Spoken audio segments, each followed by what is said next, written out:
নমস্কার বন্ধুরা, তোমাদের প্রত্যেককে স্বাগত জানাই এসএস অনলাইন ইনফরমেশন ইউটিউব চ্যানেলে। বন্ধুরা, পঞ্চায়েত দপ্তরে নিয়োগ করা হচ্ছে, যেখানে মোট শূন্যপদ রয়েছে 6,652টি। তো আজকের ভিডিওতে গুরুত্বপূর্ণ বিষয় নিয়ে আলোচনা হবে, অর্থাৎ কোন কোন পদে নিয়োগ করা হচ্ছে, কোন কোন পদের ক্ষেত্রে কি শিক্ষাগত যোগ্যতা থাকতে হবে এবং সিলেবাস কি রয়েছে, এবং অনলাইন আবেদন তোমরা কিভাবে করবে, এবং পরীক্ষায় পাশ করতে যে বইগুলি পড়তে হবে সেই বইয়ের নামগুলি অবশ্যই আজকে ভিডিওতে বলবো। তো একাধিক বিষয়ে কিন্তু আজকে ভিডিওতে আলোচনা হবে। তো প্রথমেই তোমাদের দেখিয়ে দিচ্ছি কোন কোন বিষয় নিয়ে আলোচনা করব, কোন কোন পদে নিয়োগ করা হচ্ছে। প্রথমে আমরা আলোচনা করব কোন পদে কি যোগ্যতা রয়েছে, নিয়োগ পদ্ধতি কী রয়েছে, পরীক্ষার সিলেবাস কী রয়েছে, এই সমস্ত বিষয় নিয়ে আলোচনা হবে। একজন ব্যক্তি একাধিক পদে আবেদন করতে পারবেন কি না সেই বিষয় নিয়েও আজকে আমি তোমাদের বলবো। অনলাইনে কীভাবে আবেদন করবে সেটিও আমি দেখিয়ে দিব, এবং কোন কোন বইগুলি তোমরা অবশ্যই পড়বে চাকরি পরীক্ষা পাশ করার জন্য সেগুলো কিন্তু তোমাদের এক এক করে বলবো। তো প্রথমে আমি তোমাদের অনস্ক্রিনের মাধ্যমে দেখিয়ে দিচ্ছি, এই যে পঞ্চায়েত দপ্তর নিয়োগ করা হবে, মোট শূন্যপদ 6,652টি।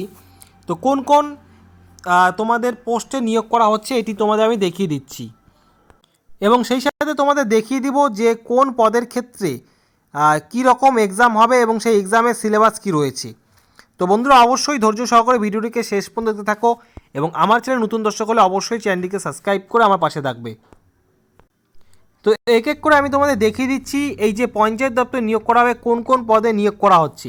প্রথমেই তোমাদের আমি অনস্ক্রিনে দেখিয়ে দিচ্ছি 1 নম্বর post executive assistant of gram panchayat, 2 নম্বরে রয়েছে গ্রাম পঞ্চায়েত কর্মী, 3 নম্বরে রয়েছে নির্মাণ সহায়ক অফ গ্রাম পঞ্চায়েত, তারপরে দেখতেই পাচ্ছ সহায়ক অফ গ্রাম পঞ্চায়েত 4 নম্বরে রয়েছে 5 নম্বরে রয়েছে সেক্রেটারি অফ গ্রাম পঞ্চায়েত, 6 নম্বরে রয়েছে অ্যাকাউন্টস ক্লার্ক অফ পঞ্চায়েত সমিতি, তারপর 7 নম্বর রয়েছে block informative officer of panchayat samiti, 8 number রয়েছে clerk cum typist of panchayat samiti, 9 number রয়েছে data entry operator of panchayat samiti, 10 নম্বর রয়েছে পঞ্চায়েত সমিতি পিওন অফ পঞ্চায়েত সমিতি, 11 নম্বর রয়েছে অ্যাডিশনাল অ্যাকাউন্টেন্ট অফ জেলা পরিষদ, 12 নম্বর রয়েছে অ্যাসিস্ট্যান্ট ক্যাশিয়ার অফ জেলা পরিষদ, তারপরে রয়েছে ডাটা এন্ট্রি অপারেটর অফ জেলা পরিষদ, তারপরে রয়েছে district information analyst DIA of জেলা পরিষদ, 15 নম্বর রয়েছে গ্রুপ ডি অফ জেলা পরিষদ, লোয়ার ডিভিশন অ্যাসিস্ট্যান্ট অফ জেলা পরিষদ, তারপর রয়েছে স্টেনোগ্রাফার অফ জেলা পরিষদ, দেখতেই পাচ্ছ, তারপরে রয়েছে ওয়ার্ক অ্যাসিস্ট্যান্ট অফ জেলা পরিষদ।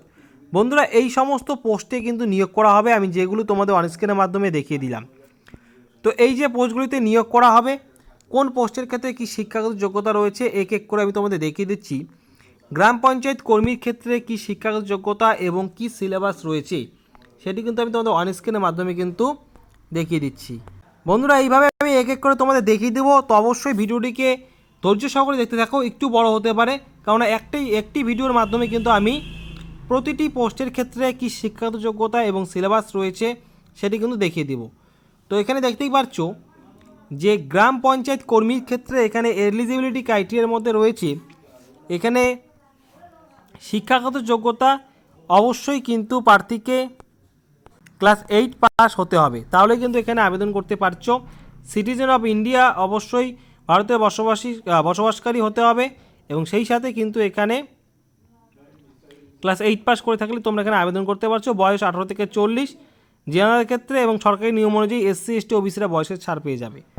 এখানে যে সমস্ত বিষয়গুলি থেকে তোমাদের পরীক্ষায় প্রশ্ন থাকবে সেটি হচ্ছে ইংলিশ থেকে 10 নম্বর, ক্লাস 8 স্ট্যান্ডার্ড বেঙ্গলি থেকে থাকবে 13 নম্বর, ক্লাস 8 স্ট্যান্ডার্ড অ্যারিথমেটিক থেকে 10 নম্বর থাকবে, এবং জিকে থেকে 10 নম্বর থাকবে। এই বিষয়গুলি থেকে কিন্তু প্রশ্ন থাকবে, এবং ইন্টারভিউ হবে 7 নম্বরের মধ্যে। তো এই হচ্ছে গ্রাম পঞ্চায়েত কর্মী এই পদের ক্ষেত্রে এক্সাম প্যাটার্ন এবং সিলেবাস এবং এডুকেশন কোয়ালিফিকেশন। এরপরে তোমাদের দেখিয়ে দিচ্ছি সহায়ক অফ গ্রাম পঞ্চায়েতের ক্ষেত্রে কি শিক্ষাগত যোগ্যতা এবং সিলেবাস কি রয়েছে। বন্ধুরা, কিভাবে তোমরা এখানে আবেদন করবে সেটিও আমি তোমাদের দেখিয়ে দিব, তো অবশ্যই ভিডিওটিকে স্কিপ না করে শেষ পর্যন্ত দেখতে থাকো। এবং এখন পর্যন্ত তোমরা যারা চ্যানেলে নতুন দর্শক চ্যানেলটিকে সাবস্ক্রাইব করোনি, অবশ্যই চ্যানেলটিকে সাবস্ক্রাইব করে রাখো। গ্রাম পঞ্চায়েত সহায়ক অফ গ্রাম পঞ্চায়েতের ক্ষেত্রে অনেকে দেখিয়ে দিচ্ছি। সহায়ক অফ গ্রাম পঞ্চায়েতের ক্ষেত্রে যে এখানে শিক্ষাগত যোগ্যতা মাধ্যমিক পাস এবং মাধ্যমিকে 50% নম্বর নিয়ে পাস করলেই তোমরা কিন্তু এখানে আবেদন করতে পারবে। বয়স 18 থেকে 40, এসসি এসটিরা 5 বছর, ওবিসিরা 3 বছর সরকারি নিয়ম অনুযায়ী ছাড় পেয়ে যাবে। এখানে যে সমস্ত বিষয় থেকে পরীক্ষায় প্রশ্ন থাকবে সেটি হচ্ছে ইংলিশ থেকে 25 নম্বর, বেঙ্গলি থেকে 25 নম্বর, অ্যারিথমেটিক থেকে 25 নম্বর, জিকে থেকে কিন্তু তোমাদের প্রশ্ন থাকবে। জিকের মধ্যে তোমাদের কিন্তু rural life and rural development থেকে 10 নম্বর কিন্তু থাকবে। এই বিষয়গুলি থেকে প্রশ্ন থাকবে এবং ইন্টারভিউ হবে 15 নম্বরের। এই হচ্ছে গ্রাম পঞ্চায়েত সহায়কের ক্ষেত্রে এক্সাম প্যাটার্ন এবং এডুকেশন কোয়ালিফিকেশন। এরপরে তোমাদের আমি দেখিয়ে দিচ্ছি গ্রাম পঞ্চায়েত সহায়কের ক্ষেত্রে, এটি আমি তোমাদের দেখিয়ে দিলাম। এরপরে আরও একটি পোস্ট রয়েছে secretary of gram panchayat. Secretary of gram পঞ্চায়েতের ক্ষেত্রে উচ্চ মাধ্যমিক পাস থাকতে হবে এবং সেই সাথে কিন্তু কম্পিউটারের নলেজ থাকতে হবে। কম্পিউটারে কিন্তু তোমাদের এখানে কিন্তু বলা রয়েছে, দেখতেই পাচ্ছ অন স্ক্রিনে, 6 month formal training in using personal computer from a recognised institution থেকে কিন্তু তোমাদের কম্পিউটারের অভিজ্ঞতা অর্থাৎ কম্পিউটারে কোর্স করা সার্টিফিকেট থাকতে হবে। সেই সঙ্গে তোমাদের বয়স দেখতেই পাচ্ছ 18 থেকে 40, জেনারেলের ক্ষেত্রে এসসি এসটিরা 5 বছর, ওবিসিরা 3 বছর বয়সের ছাড় কিন্তু পাবে। এখানে যে সমস্ত বিষয় থেকে প্রশ্ন থাকবে সেটি হচ্ছে ইংলিশ থেকে 25 নম্বর, বেঙ্গলি থেকে 25 নম্বর, অ্যারিথমেটিক থেকে 25 নম্বর এবং জিকে থেকে দেখতে পাচ্ছ এই সমস্ত বিষয় থেকে কিন্তু 10 নম্বর থাকবে এবং ইন্টারভিউ 15 নম্বরের হবে। এই হচ্ছে এক্সাম প্যাটার্ন এবং সিলেবাস তোমাদের হচ্ছে গ্রাম পঞ্চায়েত সেক্রেটারির ক্ষেত্রে। বন্ধুরা এখানে বিভিন্ন ধরনের পোস্ট রয়েছে, অন স্ক্রিনে দেখতেই পাচ্ছ। আমি এরপরে তোমাদের গ্রুপ ডি অফ জেলা পরিষদের ক্ষেত্রে কি সিলেবাস রয়েছে সেটি একবার তোমাদের দেখিয়ে দিচ্ছি অন স্ক্রিনের মাধ্যমে। গ্রুপ ডি অফ জেলা পরিষদের ক্ষেত্রে যে শিক্ষাগত যোগ্যতা চাওয়া হয়েছে সেটি হচ্ছে এখানে অন স্ক্রিনে দেখতেই পাচ্ছ যে অবশ্যই প্রার্থীকে কিন্তু ক্লাস 8 পাস কিন্তু থাকতে হবে এবং এখানে বয়স 18 থেকে 40 জেনারেলের ক্ষেত্রে এবং যারা এসসি এসটি ওবিসি রয়েছে, এসসি এসটিরা 5 বছর, ওবিসিরা কিন্তু 3 বছর বয়সের ছাড় কিন্তু পেয়ে যাবে। এখানে যে সমস্ত বিষয় থেকে প্রশ্ন থাকবে বেঙ্গলি থেকে কিন্তু 13 নম্বর, ইংলিশ থেকে 10 নম্বর, অ্যারিথমেটিক থেকে 10 নম্বর এবং জেনারেল নলেজ থেকে 10 নম্বর। এই বিষয়গুলি থেকে কিন্তু প্রশ্ন থাকবে এবং ইন্টারভিউ হবে 7 নম্বরের। এই হচ্ছে জেলা পরিষদের গ্রুপ ডির এক্সাম প্যাটার্ন, সিলেবাস এবং শিক্ষাগত যোগ্যতা এবং সেই সাথে বয়সের ক্রাইটেরিয়া। বন্ধুরা বিভিন্ন ধরনের পোস্টে নিয়োগ করা হচ্ছে।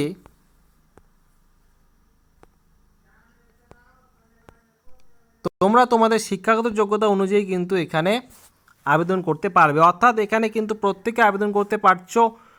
ন্যূনতম 8 পাস থেকে শুরু করে উচ্চ মাধ্যমিক বিএ বিভিন্ন ধরনের পোস্টের ক্ষেত্রে আবেদন করতে পারবে। এখানে বন্ধুরা আরও অনেক পোস্ট রয়েছে, আমি তোমাদের অন স্ক্রিনে দেখিয়ে দিচ্ছি তোমরা নিজেরা কীভাবে এই পোস্টগুলির যে সিলেবাস এবং শিক্ষাগত যোগ্যতা রয়েছে সেটি তোমরা নিজে থেকেই পিডিএফগুলো ডাউনলোড করে নিতে পারবে। তাহলে অনেকগুলো পোস্ট রয়েছে, তোমরা যে পোস্টে আবেদন করতে চাও সেই পোস্টের যে শিক্ষাগত যোগ্যতা এবং সিলেবাস রয়েছে নিজেরাই কিন্তু ডাউনলোড করে নিতে পারবে। আমি তোমাদের একবার দেখিয়ে দিচ্ছি। অন স্ক্রিনে দেখতেই পাচ্ছ পঞ্চায়েত রিক্রুটমেন্টের এই হচ্ছে অফিসিয়াল ওয়েবসাইট। এই অফিসিয়াল ওয়েবসাইটের যে লিঙ্ক রয়েছে তার আমি সেই লিঙ্ক ভিডিওর ডেসক্রিপশন বক্সে দিয়ে রাখবো। সেই লিঙ্কে ক্লিক করলে তোমরা সরাসরি এই অফিসিয়াল ওয়েবসাইটে এসে তোমরা কিন্তু ওই লিঙ্কে ক্লিক করলে এই ওয়েবসাইটে কিন্তু পৌঁছে যাবে। এই যে অন স্ক্রিনে যে ওয়েবসাইটটি দেখতে পাচ্ছ, এখানে এসে তোমরা এই যে দেখতে পাচ্ছ 3টি দাগ রয়েছে ডান সাইডে, এই অপশানে ক্লিক করবে। এখানে ক্লিক করলে দেখতেই পাচ্ছ অন স্ক্রিনে ক্যান্ডিডেট গাইডলাইন্স, এখানে ক্লিক করবে। তারপরে দেখতে পাচ্ছ লিস্ট অফ পোস্ট, এই লিস্ট অফ পোস্ট অপশানে ক্লিক করলেই তোমরা কিন্তু পোস্টের নামগুলি কিন্তু দেখতে পারবে। লিস্ট অফ পোস্টে ক্লিক করলে তোমরা কিন্তু এখানে এক এক করে কিন্তু পোস্টের নামগুলি কিন্তু দেখতে পাবে, অন স্ক্রিনে দেখতেই পাচ্ছ। এরপরে তোমরা যদি এখান থেকে যে কোনো একটি পোস্টের উপরে ক্লিক করলে এখানে দেখতেই পাচ্ছ অ্যাটাচমেন্ট পিডিএফের মতন একটি অপশান দেখতে পাচ্ছ, এই অপশানে ক্লিক করলে কিন্তু সেই পোস্টের ডিটেলস অর্থাৎ শিক্ষাগত যোগ্যতা থেকে শুরু করে তোমাদের যে সিলেবাস রয়েছে সেটি কিন্তু ডাউনলোড হয়ে যাবে। তো এইভাবে তোমরা নিজেরা কিন্তু ডাউনলোড করে দেখে নিতে পারবে যে কী সিলেবাস রয়েছে, কী ক্রাইটেরিয়া রয়েছে এই পোস্টে আবেদন করার জন্য। আমি অন স্ক্রিনে তোমাদের দেখিয়ে দিলাম। বন্ধুরা এই নিয়োগ সংক্রান্ত অনেক ধরনের কিন্তু প্রশ্ন কিন্তু রয়েছে, তো আমি তোমাদের কিছু গুরুত্বপূর্ণ বিষয় এখানে তোমাদের আমি দেখিয়ে দিচ্ছি যে বিষয়গুলি থেকে তোমাদের কিন্তু অনেকেরই মনে কিন্তু প্রশ্ন রয়েছে।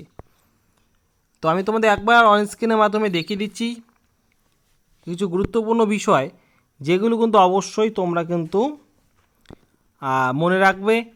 এখানে কিন্তু অনেকেই কিন্তু প্রশ্ন করে যে একজন ব্যক্তি এই সমস্ত যে পদগুলি দেখতে পাচ্ছ একাধিক পদে আবেদন করতে পারবে কি না, এই সমস্ত রিলেটেড প্রশ্নের উত্তর কিন্তু এই পোর্টালে দিয়ে দেওয়া হয়েছে।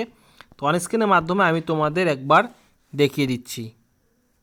বন্ধুরা, অন স্ক্রিনের মাধ্যমে তোমাদের দেখিয়ে দিচ্ছি 12 নম্বর প্রশ্ন, একজন আবেদনকারী কি একাধিক ডিএলএসসির একাধিক পদের জন্য আবেদন করতে পারবেন? এখানে কিন্তু বলা হয়েছে হ্যাঁ, সমস্ত শর্তাবলী পূরণ করলে একজন আবেদনকারী একাধিক ডিএলএসসিতে একাধিক পদের আবেদন করতে পারবেন।